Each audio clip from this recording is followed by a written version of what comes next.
ये कहानी 15 साल की जेन नाम की लड़की के ऊपर आधारित है, जिसे 32 साल के एक चाइनीज लड़के से प्यार हो जाता है। उसके बाद वो दिन रात सुबह शाम हर वक्त बस घवाघप करते हैं, लेकिन जेन के घर वालों को बस पैसों से मतलब था। उसके बाद उनके घवाघप पे फुल स्टॉप कब लगता है वो हम आज की इस एक्सप्लेनेशन में देखने वाले हैं। मैं आज जिस मूवी को एक्सप्लेन करने वाला हूँ, इस मूवी का नाम है लेमंथ द लेओवर और ये मूवी 1992 में रिलीज हुई थी। मूवी की स्टार्टिंग सीन में हमें एक बूढ़ी औरत का फ्लैशबैक देखते हैं जो हमें लिख के कुछ बता रही थी, और उसके बाद हम 15 साल की जेन नाम की एक लड़की को देखते हैं जो कि एक स्कूल स्टूडेंट है और वो अपने घर में अपने 2 भाई और अपनी माँ के साथ रहती है। जेन की माँ एक टीचर थी, लेकिन जेन को अपने बड़े भाई का बिहेव बिल्कुल भी पसंद नहीं था, क्योंकि वो हमेशा ईगो में रहता था और वो छोटे बहन भाइयों को हमेशा परेशान करता था। जेन ये बात अपनी माँ को बताती है, लेकिन उसकी माँ उसके बड़े भाई को कुछ नहीं बोलती। जेन अपने घर आई थी क्योंकि उसकी छुट्टियां पड़ चुकी थी और छुट्टियां खत्म होने के बाद वो लोग स्कूल के लिए वहाँ वापस जाने लगते हैं और उसकी मॉम भी उसके साथ उसे छोड़ने जाती है। जेन नाव से बाहर निकल के वहाँ की चीजों को सर्व कर रही थी, लेकिन तभी कार में बैठा एक अमीर चाइनीज लड़का उसे भी देख रहा था। उसके बाद वो लड़का जेन के पास जाता है और उसे सिगरेट ऑफर करता है, लेकिन जेन उसे मना कर देती है और बोलती है कि मैं सिगरेट नहीं पीती। उस लड़के का नाम टोनी था और वो जेन को बताता है कि मैं इसी गांव में रहता हूँ और अगर तुम चाहो तो मैं तुम्हें हॉस्टल छोड़ दूंगा। जिसके बाद जेन भी उसकी बात मान जाती है, क्योंकि उसे भी कार में बैठना था।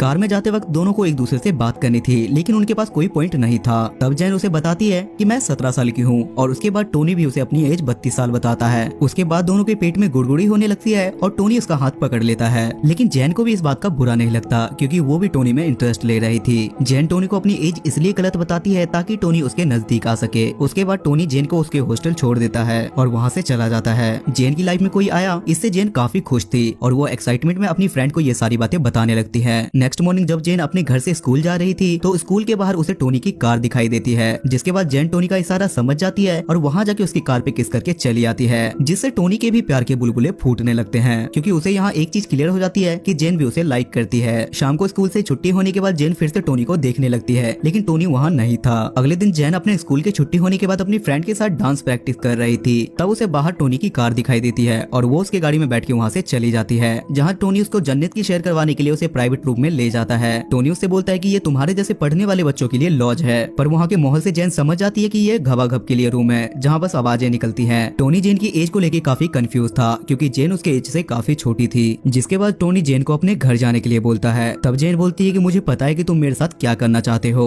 और मैं भी चाहती हूँ कि तुम मेरे साथ घवाघप करो। ये सुन के टोनी को जैसे ड्राइविंग लाइसेंस मिल गया हो और टोनी अपनी गाड़ी बहुत स्पीड में चलाता है, कभी बैठ के तो कभी लेट के, कभी आगे से तो कभी पीछे से, कभी जैगवार तो कभी BMW, और वो पूरे दिन ऐसा ही करते हैं जैसे उनकी गाड़ी का ब्रेक फेल हो गया हो। उसके बाद जेन टोनी को बताती है कि हमारे पापा के एक्सपायर होने के बाद हमारी फाइनेंशियल कंडीशन बहुत ज्यादा खराब है, जिससे टोनी को लगता है कि जेन ने मेरे साथ घवाघप बस पैसों के लिए किया है। तब जेन बोलती है कि मैं एक राइटर बनना चाहती हूँ और अपनी फैमिली की सारी प्रॉब्लम सॉल्व करना चाहती हूँ। जिस पर टोनी बोलता है कि क्या मैं तुम्हारी कोई मदद करूं, जिस पे जेन उसे साफ मना कर देती है। उसके बाद वो दोनों होटल में डिनर करने के लिए जाते हैं, जहाँ टोनी जेन से बोलता है कि हमारी चाइनीज में एक वसूल है, मैं एक चाइनीज हूँ और मेरी शादी भी किसी चाइनीज से ही होगी और मैं तुमसे शादी नहीं कर पाऊंगा। जिस पर जेन खुद को तसल्ली देने के लिए बोलती है कि मुझे भी तुमसे शादी नहीं करनी और ये एक हसीन पल है जो मैं तुम्हारे साथ जी रही हूँ। रात को सोते वक्त जेन रो रही थी, क्योंकि उसे टोनी से सच्चा वाला प्यार हो गया था, लेकिन जेन अब उसे ये बात नहीं बता सकती थी। और जेन स्कूल जाने के बहाने पूरा दिन टोनी के पास जाके उसके साथ घवाघप करती थी। एक दिन जेन की मॉम उसे टोनी की कार में आते हुए देख लेती है और घर आने पे वो जेन को एक लेटर दिखाती है जो इसकी स्कूल कंप्लेंट थी, जिसमें लिखा था कि जेन 3 दिन से स्कूल नहीं आई है। जिसके बाद जेन की माँ उस पर बहुत ज्यादा गुस्सा होती है और उससे पूछती है कि 3 दिन तक तुम कहाँ थी। जिस पर वो अपनी फैमिली को बताती है कि मेरा एक दोस्त है जो बहुत ज्यादा अमीर है। जिसके बाद उसके घर वाले उसे कुछ नहीं बोलते और यहाँ हमें पता चलता है कि जेन के घर वाले काफी लालची थे। अगले दिन जेन अपने घर वालों को टोनी से मिलवाने के लिए ले जाती है, जहाँ टोनी भी उनकी फैमिली से बात करता है, लेकिन किसी को टोनी की बातों से घंटा कोई फर्क नहीं पड़ता और सब लोग खाने के पीछे लगे थे, क्योंकि उनको बस टोनी का खाना पीना और हराम पचाना था। टोनी इनकी हरकतों को देख के इनका इरादा समझ जाता है और वो इन्हें कुछ पैसे दे देता है। अब जेन के घर वालों को टोनी से कोई प्रॉब्लम नहीं थी और अब टोनी जेन के साथ दबा के घवाघप करता है। एक दिन जेन टोनी से बोलती है कि मेरी मम्मी को कुछ पैसों की जरूरत है और टोनी भी उसे पैसे दे देता है, क्योंकि टोनी पैसों के चक्कर में जेन को नहीं खोना चाहता था। और उसके बाद जेन की माँ घनी बारिश में जेन के स्कूल आके उससे पैसे ले जाती है। अब स्कूल में सारी लड़कियां जेन से दूर रहने लगी थी, क्योंकि उन्हें पता चल चुका था कि जेन कैसी लड़की है, पर जेन को इन बातों से भी कोई फर्क नहीं पड़ता था। और उसके बाद जेन टोनी से बताती है कि मुझे आगे की पढ़ाई के लिए फ्रांस जाना पड़ेगा, और तब टोनी जेन को अपनी माँ की डायमंड रिंग देता है ताकि रिंग के बहाने वो टोनी को याद रख सके। उसके बाद टोनी अपने पापा के पास जाके जेन की बात बताता है और बोलता है कि मैं उससे प्यार करता हूँ और मुझे उसी से शादी करनी है, पर उसके पापा उसे साफ मना कर देते हैं।